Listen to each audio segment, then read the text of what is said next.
Ongole RIMS కాలేజీలో జరుగుతున్న GNM nurse పోస్టుల కోసం నిర్వహిస్తున్న పరీక్షల్లో మాస్ కాపీయింగ్ చోటు చేసుకుంది. చిట్టీలు పెట్టుకొని అభ్యర్థులు పరీక్షలు రాస్తున్నారు. ఒకే హాల్లో ఎక్కువ మంది అభ్యర్థినులు పక్కపక్కనే కూర్చొని పరీక్షలు రాస్తున్నారు. అభ్యర్థులు మాస్ కాపీయింగ్కు పాల్పడుతున్న దృశ్యాలను మీడియా చిత్రీకరించడంతో కాపీలను బయటకు విసిరేశారు.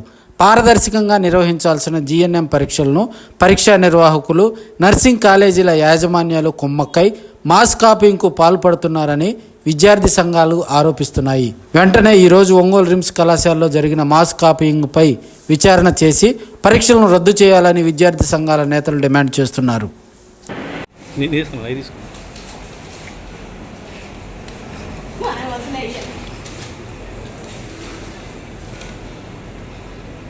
ఏంటమ్మా ఏం పేపర్లే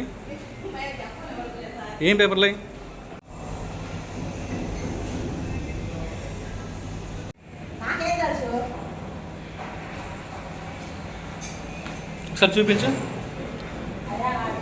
ఈరోజు ఒంగోలు మెడికల్ కాలేజీలో మాస్ కాపింగ్ అడ్డాగా తయారైంది. ఈరోజు విద్యార్థులు చదువుకొని ఎగ్జామ్ రాసి కష్టపడి మరి ప్రజా వైద్యశాలలో ఉద్యోగ ఉపాధి అవకాశాలు పొందాల్సిన వీళ్ళు మరి ప్రైవేటు మాఫియాతో చేతులు కలిపి పాస్ గ్యారంటీతో ఈరోజు వేలకు వేల రూపాయలు ఇక్కడ ఎగ్జామ్ రాస్తున్నారు.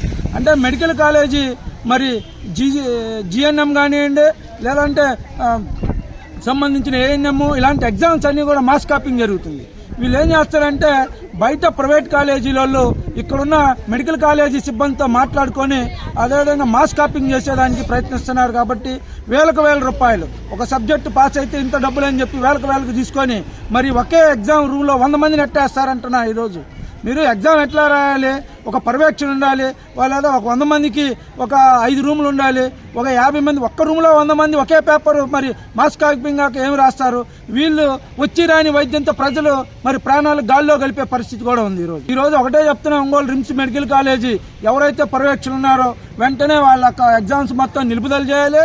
లేని పక్షంలో విద్యార్థి యువజన చేసేతలు ముట్టడిచ్చి ఆ ఎగ్జామ్స్ను కూడా బహిష్కరించాలని చెప్పి జేఏసీ తరఫున డిమాండ్ చేస్తున్నాం.